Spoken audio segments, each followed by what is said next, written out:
Good morning and welcome to Toronto Police Headquarters. Today I would like to introduce Mayor John Tory, Toronto Police Chief Mark Saunders, and Inspector Chris Boddy. They will be announcing the Gun Buyback program for Toronto residents.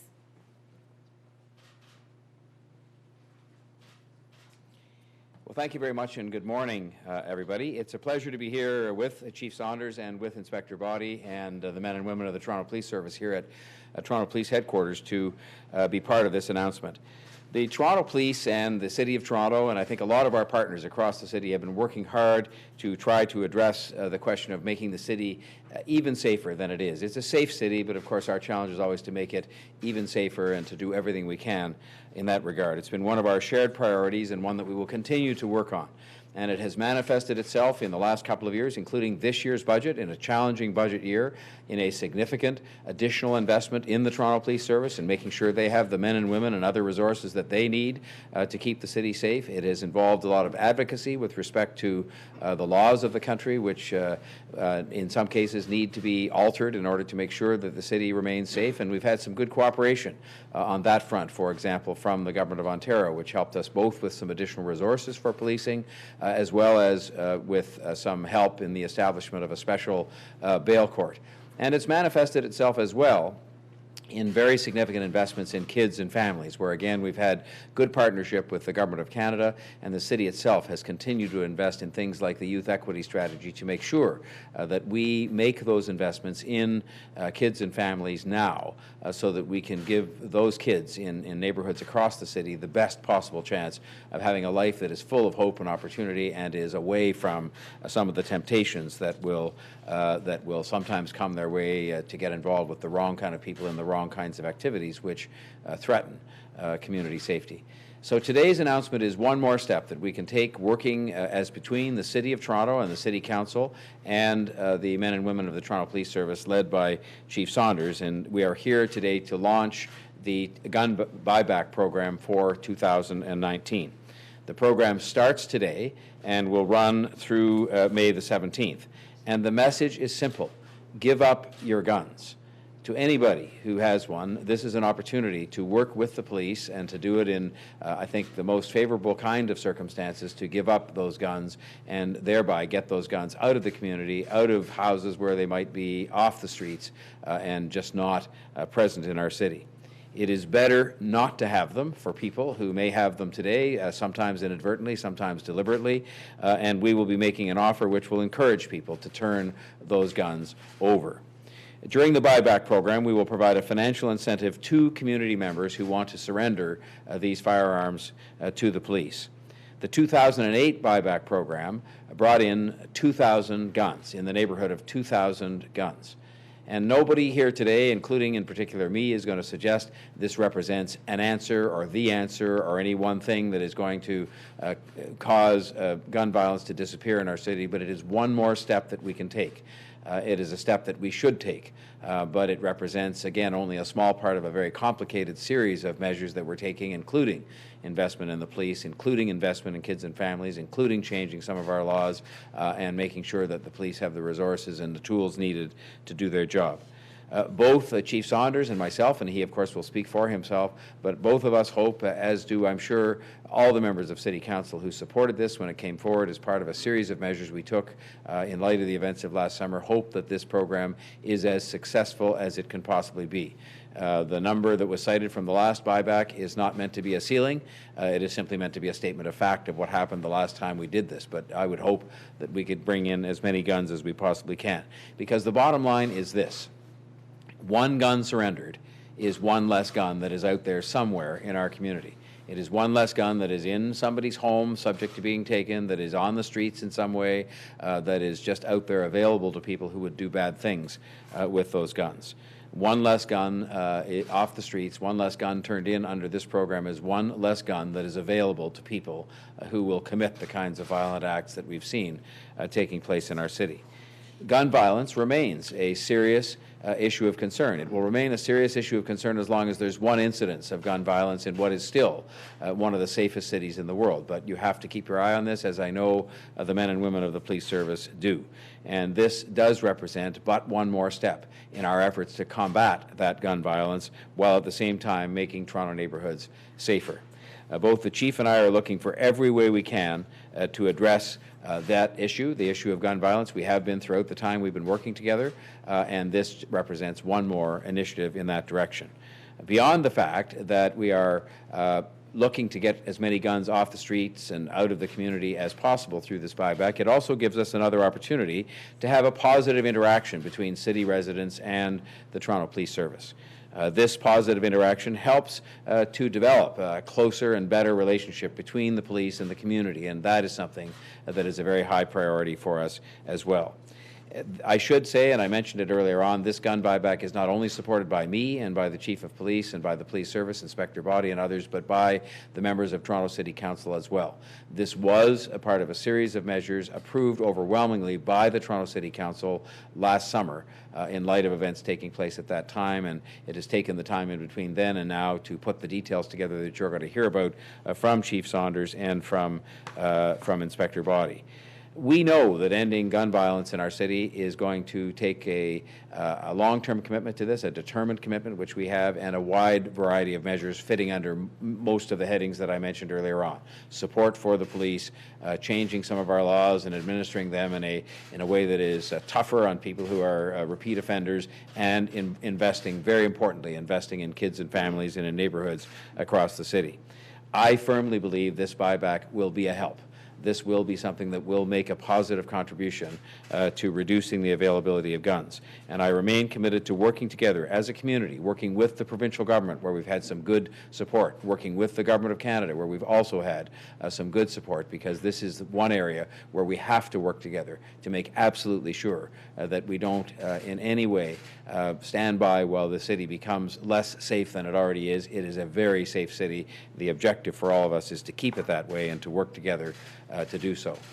It's now my pleasure to introduce somebody who's been a great partner in combating gun violence and in doing things, some of them sight unseen, because obviously you don't always signal to the people that you're trying to deal with out there everything that you're doing. But I can just assure the people of Toronto that both as a member of the police board and as mayor, I'm aware of his personal leadership and the leadership of the men and women that he serves with in making sure the city stays safe, and that is Chief Mark Saunders. Chief?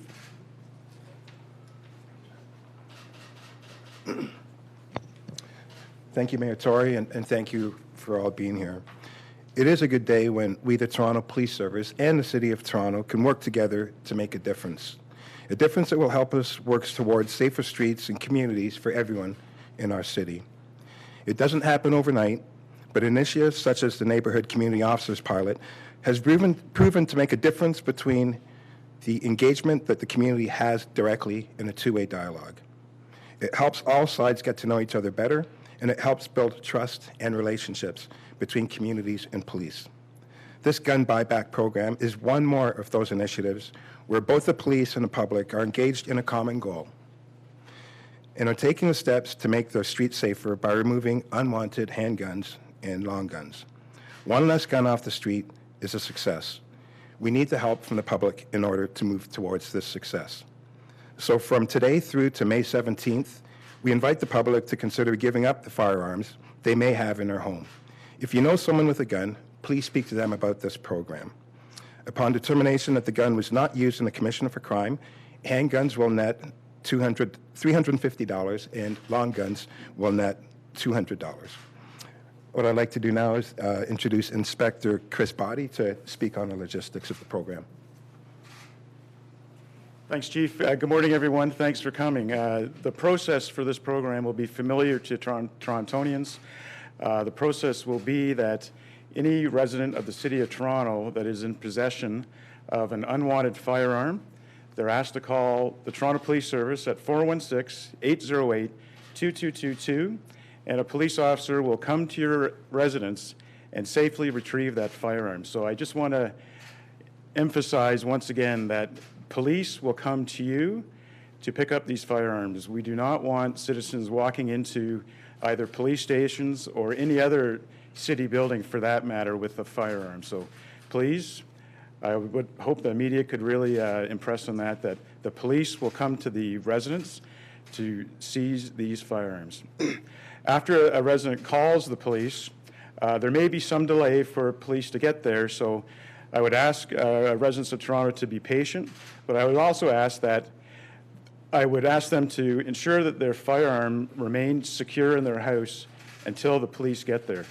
What we found over the years as we've done these is that a lot of these firearms are passed down generationally. So they're passed down to family members that aren't necessarily familiar with firearms. So we want our police officers to attend there, go to the safe place where they currently are, prove the firearm safe, and that way the officers are safe and the community members are safe as well. From that point, the officers will seize the firearms.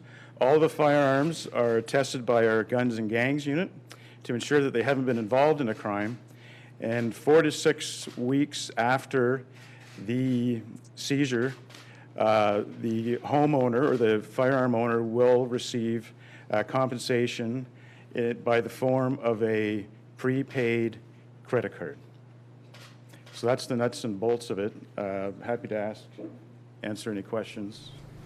How did you come up with the amount? Because as we know in other jurisdictions where they've done programs like this, gun buybacks, there's been criticism that the amount has been too low, but it also can't be high enough that people will actually sell guns to the police. Well, exactly. So we had to find that medium. So we worked very closely with our experts at the Guns and Gangs unit, and they suggested through their expertise that the middle ground would be $350 for a handgun and $200 for a long gun or a shotgun. So that's how we came up with that.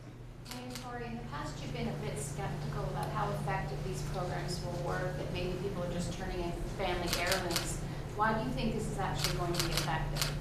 My, sort of reaction in the past has been when it's been presented as kind of a sort of be-all and end-all answer to the thing. And if you had one of these gun buyback programs, it would sort of eliminate gun violence in the city. And I do think, though, as part of the toolbox of things that we have to do as a city that can get guns off the streets and out of the neighborhoods and out of people's homes, that it can be helpful. As I said during my remarks a few minutes ago, any gun that we take out of a place where it presently rests in the community, whether it's under a mattress or in an old lockbox or in a car or in a garage, is a gun that is no longer in the community. And the police have pointed out in their own background materials, preparing for this program, that when we did this the last time, many of the guns that were turned in were guns that had otherwise been resting in insecure places in people's homes and so on, and therefore were vulnerable to being taken by bad guys in the course of break-ins and that kind of thing, and used in criminal offenses. And so to me, it's just something that says if we want to be saying that we're taking every measure we can to get guns out of homes and off the streets, this is one more thing we can do at a relatively modest investment, compared to the terrible human and financial cost of the kind of crime that we've seen going on in some parts of the city. Most Torontonians, though, are concerned about guns in the hands of criminals. We've seen a lot of shootings on the streets of the city. What will this do to prevent that? Well, I'll let the chief or the inspector answer, but I will just say this. Anything we can do to get guns out of the community is something that is going to make those guns not available to the bad guys. And so as a result, I'm therefore in favor of that. I understand that there may not be too many criminals. There may be some people who have had criminal associations or relatives or friends of theirs who turn guns in to get them out of their hands. But if it's law-abiding citizens that turn these guns in and they otherwise might have been sitting around or in some place where they were vulnerable to being taken up by bad guys and used in the commission of a crime, then I'm in favor of taking them off the streets. I continue to pose a question that I've posed many times. Why does anybody in the city of Toronto need to have a handgun? I don't think they do, and if this is one more way of getting those handguns out of our city, then I'm in favor of doing it at a relatively modest investment and something that I think will pay dividends for the safety of the city overall. Did you want to comment on that at all? You said a lot. Just so that we're not blurring lines, if we're going to define success of this program, when we speak to the unwanted guns, and as Inspector Body said, a lot of these guns that we see, as the Toronto experience, is a lot of people do not want these guns. And because they don't understand, they put guns either in their kitchen cupboard or leave it somewhere very insecure. So what we're doing is we're reducing the opportunity for that potential firearm to get out on the street. So success is removing those guns from people that don't want them, that don't know what to do with them, and you kind of have to knock on doors for it. They don't call and say, we want to get rid of this gun. The experience is we start a program, and then people start going, great, we've got a vehicle to get rid of the gun, and so they do. When we speak to gun violence, it's a whole different story. We're talking about street gangs, we're talking about what motivates them to have firearms in the various ways, the things that we do as law enforcement to reduce that and to apprehend is long and comprehensive, and there is no magic pill. So we speak on the prevention piece, we speak on the enforcement piece, and then we speak on the incarceration and after. So there are a lot of moving parts that are always in play when it comes to gun violence in the city, and it's an urban city of 3 million people. It is by far the safest urban city in North America, and we'll continue to work with the community to do our very best to make sure we keep the numbers as low as possible. How do you make sure you get those crime guns and not a busted up 22? So your what if question is how do I? What if this just turns up a bunch of busted up 22s from Grandpa's closet instead of crime guns? How do you reach out to the guns that you actually want to get off the street? We want to get as many guns off the street that we can. So whether it's through apprehension and investigations, this is another vehicle, another avenue, and I don't think that we pitched this, that this was the magic pill. We spoke quite clearly that there are a lot of people that have guns that do not want guns. Now, in the mix, we may get some of those pieces that may not be useful, but we'll take the ammunition, we'll take all of those things regardless, so we'll take anything that we can. What did you get last time the city did this? What was the breakdown like, just roughly? So in 2008, the very first time we had compensation for a gun amnesty, we received close to 2,000 firearms, and almost 500 of those were handguns. And I can tell you that in many of these situations, these firearms are sitting in people's homes insecure. I've seen it firsthand, and I know many, there's a couple of media people in this room that have seen it as well, because I bring them along to do a story to promote the event, and there's been times where we found a handgun in a dining room hutch that's been there for 30 years next to a box of ammunition that's free for the taking for anybody that wants to go in there, whether a criminal or a child happens across that. So, you know, like the chief and the mayor said, is this a magic pill? No, but you can't tell me that a neighborhood and a home isn't safer if firearms are removed from it, especially if they're in the home insecure. Why wait 11 years? Why wait? One caveat to this is that it's not anonymous. So do you feel that casts a shadow over the process for people who have guns, who might be thinking to themselves, what if there's some improper activity that happened on this weapon, and I could end up in some problems with that? Right, so this is a gun buyback program with limited immunity. So the immunity is to the possession of the firearm. If we find that the firearm has been used in a criminal offense, or we suspect it has, we will do some further investigation. Obviously, members of the community would expect that the police would follow up on a gun that we suspect that was used in a crime, as opposed to just give an individual compensation that could be a criminal element. To your question about, right, so... Why 11 years then, if that was such a success? Right, so thanks for the question. We haven't waited 11 years. So the first time we had a compensation program was in 2008. That was followed by another compensation program in 2013. Those were both with our partners from Henry's Camera. You might recall Pixels for Pistols. And we did the most recent amnesty we did was in 2015, where there was no compensation. I'd like to make a point just on that previous question, because I want to make it really clear based on the nature of a number of the questions. No one came in this room this morning, starting with me, the chief, the inspector, and said this was meant to be the solution, or that it was going to, by itself, resolve gun violence. I've been very clear in saying, and we made a significant additional investment in support for the police service in the budget this year. I took some criticism for it, but I was happy to take the criticism because it was the right thing to do. We have been working very closely with the other governments and had good support from the Government of Ontario and the Government of Canada Canada in terms of helping with the laws to make it easier for the police to do their job. And finally, the federal government and ourselves in particular have been making investments and continue to make increased investments in kids and families. And I've said all the way along, I think pretty well every time that the question's been asked of me, which is many times, that this is a multifaceted approach to be taken, and this is just one more thing that is going to help. And if it's going to help get one of those guns that's sitting in a drawer with some ammunition beside it out of a house and off the streets and out of the potential that it could fall into the wrong hands, then I think that is a great positive step forward for the City of Toronto. Mr. Mayor, that was my question. I spent 3 years on the job investigating homicides where one firearm was used for several different homicides. Firearms were used where they were stolen from people's houses. So would you agree that one gun off the street would make this initiative a success? I believe that. I mean, it would make it a more expensive success than I expect will be the case. But you know what? This isn't about money. This is about trying to do everything we can so there is no stone left unturned in terms of making sure this city stays safe.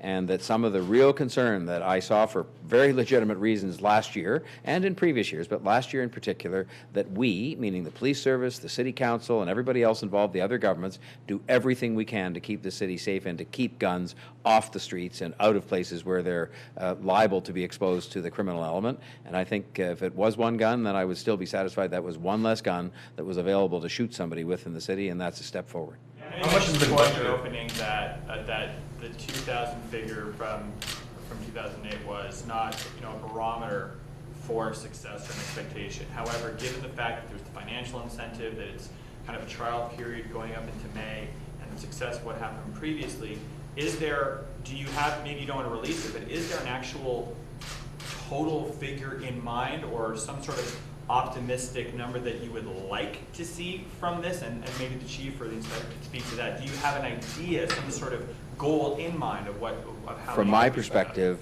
any guns that we get in from this program will mark a success.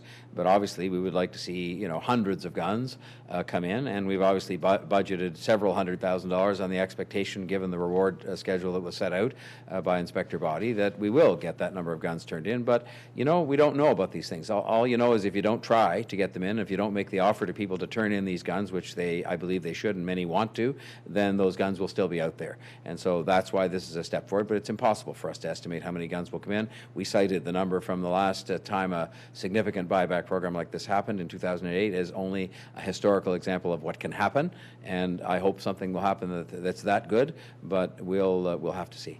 I don't know whether you want. I just said it's several $100,000. If I cite a specific number, then you're going to say, well, therefore you can do the math, and you'll say, well, therefore you must be satisfied it's only going to be this number or it's going to be that number. We're hoping for as many guns as we can get, and we're going to finance it out of monies that will be made available by the City of Toronto, and it'll be several $100,000 just because if you get several hundred guns, to do the math, that's what it adds up to. Just a further question, though. You're talking about 2008. No. Can you just refer to what the turn-in was for 2013, because you said there was a compensation program then, or 2015 when there wasn't? Can you just give us any other further numbers? Right. So in the 2013 experience, there was approximately 500, and the previous one where there was no compensation was about 150. So obviously, paying people makes a difference. Right. So people just want a little bit of value for their stuff. Okay. So. But 500 is not that much. When you say in 2008 you had more than 2,000 turned in, Mm-hmm. to have only 500 turned in, it seems like a markedly lower number. Well, because the compensation was a little bit lower. How much was it then? I believe it was 150. So what was it in 2008? Was it similar to this, 350 and 200? Correct. So you think that that will make the difference? Who knows? We won't know until we try. But like we've all been saying, one gun off the street is one less gun that's going to be in the hands of a criminal. So everybody wins. Was there a particular model elsewhere in the world that you looked at in terms of, say, pricing? We have looked at some other buyback programs throughout North America, but we relied on our experts at our Gun and Gangs Task Force to ultimately come up with a price. Inspector, is this allocated for in your budget, in the police budget, or is this coming from the city? No, city. Was there any thought about making this an anonymous process? So there's always discussion about that, and that's how they do it in the States. But I kind of alluded to it earlier. If any of you were victimized by a firearm, I don't think you would expect the criminal to be able to just anonymously turn in their firearm, which is a key piece of evidence for the police to destroy, and then the police turn around and give that criminal a financial compensation. So we would be under great criticism if we undertook that kind of approach, definitely. Mayor, if I could ask on a different topic, the health minister spoke out today with regards to the this ongoing back and forth with regards to Toronto public health.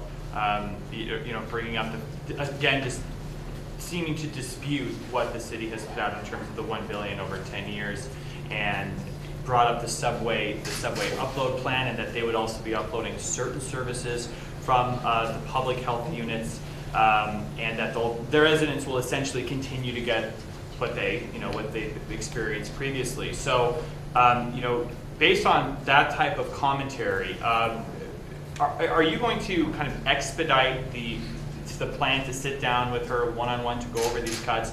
And how do you just react to the tone? Because the province just doesn't seem to be backing down on this, which is obviously has become a major issue this week. Well, there's about 6 parts to that question, but I'll try to deal with each part one at a time. First of all, we have actually set out in a memo that was sent to the city councillors yesterday from the city manager our calculation that leads us to say that we believe the cost to the city of Toronto will be $1 billion in lost funding over 10 years. We have never received a shred of paper, not a matchbook cover, from the government of Ontario indicating how they've done their calculations that take issue with ours. Not a single piece of paper. It started with one 10-minute briefing and no consultation, no consultation whatsoever, just telling us that cuts, actually when we were told about them on that Monday, yes, that was true, there was a 10-minute phone call that day, there was no consultation saying, should we talk about this, should we consult on this, should we talk to you about what the impact will be. It was just telling us about cuts that actually had taken effect 2 weeks earlier on April the 1st. And by the way, taken effect in a way that was unfair to the City of Toronto relative to every other municipality in the province. So that's point one. Point two, with respect to the impact that it's going to have, I don't believe that Christine Elliott, who I know well, she has a big heart and a big understanding of the efficiency and effectiveness of these programs. And I don't believe that she came up with this idea of reducing investment in public health as somehow a way of making people healthier. I think she understands that actually eliminating hallway medicine, which is a goal of this government's that I wholeheartedly endorse, will be made easier by continuing to invest in public health so we have a healthier population on things like infectious diseases and all kinds of things that the public health department looks after in Toronto. And I believe she understands their responsibility, which is historic in the context of carrying out those responsibilities. And so I think somehow a finance department bureaucrat or somebody else came forward, which is why they've also been unable at the health department to explain to us how their numbers work on a piece of paper. With respect to the question of when we will meet, we have communicated with them in writing previous to her making those comments this morning. We would meet with them anytime, anywhere to discuss this. And as yet, we've received no invitation to a meeting, and we've received not a single piece of paper setting out all the calculations. And we actually see a bit of a moving target going on here in the sense that suddenly today, in the last 12 hours, there have been discussions of things being uploaded. Never before mentioned, never before a part of this, and that's part of the problem when stuff isn't in writing, is that it seems to be a bit of a moving target in that regard. And then the final comment, to answer the other part that has to do with the juxtaposition of transit funding and public health. The transit funding is welcome. Now, we're not even sure of exactly what that constitutes at this moment in time because it was all kind of out there saying, well, we're going to contribute something, but you have to, and the federal government has to. So that's all quite uncertain, and we're having meetings that I should say are very constructive, including in the last few days, to get to the bottom of that and determine that it is indeed a good thing for Toronto. But I would ask you this question. What does that transit funding have to do with filling the stomach of a hungry child? What does that transit funding have to do with doing dental checks on young children so that the teeth that are now going to be looked after by a government program, and I welcome it, for older people, aren't, falling into disrepair when these kids are young? What does it have to do with restaurant health inspections that are assuring people that the places they go to eat are safe? The answer is one has nothing to do with the other. And the very fact they would be juxtaposed to me, it's hard for me even to take that seriously. Transit money, I'm very grateful for whatever transit money it turns out we actually get. And for transit, we can build faster than what we had planned on doing because we were well advanced. But I would say it has absolutely nothing to do with public health, and the fact that Toronto is being treated more harshly than any other city in the province, they have provided no explanation for that at all, and I'm still very bothered by that, because I see no reason why, when we have the biggest challenge here with the biggest city in the country, where the health of the population of our city has a lot to do with our ability to be the economic engine of this province, is something where I think that's a question they should be answering. You also just said there, you complimented Minister Elliott, you said that you suspect now that it's probably not even coming from her or the health ministry, it might be a financial bureaucrat. I mean, that's a pretty strong accusation. Do you think it could potentially be coming from the Premier's office? I'm more like, because I've seen Doug Ford's comments in the past, Premier Doug Ford's comments on student nutrition programs, for example. And the notion, by the way, they pretend it's all going to be just business as usual if they cut millions, tens of millions of dollars out of the public health budget, that it's going to be business as usual. Yes, they may be sending their money from some other ministry, but the money we use to pay for our part of the student nutrition programs came from the very public health funding they're cutting. And so I've seen his comments about how he believes those student nutrition programs, feeding hungry kids, is good, and it keeps these kids learning and keeps them treated in a way that we would expect in a wealthy city like this. And so I don't believe it came from him. I don't believe it came from Christine Elliott, because I know her even better. And I know her commitment to helping kids who need that little bit of extra support in order to succeed. I know, because I've been around government a long time, that often people in the finance department, and this is not being personally critical of them, they look around and try and find ways and say, gee, it would be easy just to take the public health funding from 70-30 to 50-50, who will even notice? Well, the fact is, we're going to notice around here. More important than us noticing, the kids are going to notice that are benefiting from those programs. The families are going to notice that have their kids' teeth checked. The babies, mothers of the babies are going to notice, who have the public health nurses come around and check on those babies when they're first born. People are going to notice when they don't feel necessarily they can rely on our inspection program that says this restaurant is safe to eat in. And so people are going to notice, and I just believe that that's oftentimes what finance bureaucrats, no offense to them, hope for, is that we'll just do this and no one will notice. Has the city started working on a plan for how to deal with these cuts, like raising taxes? Well, no, the plan for the moment is to resist these cuts and to try to convince the government this is a very, very unwise thing to do.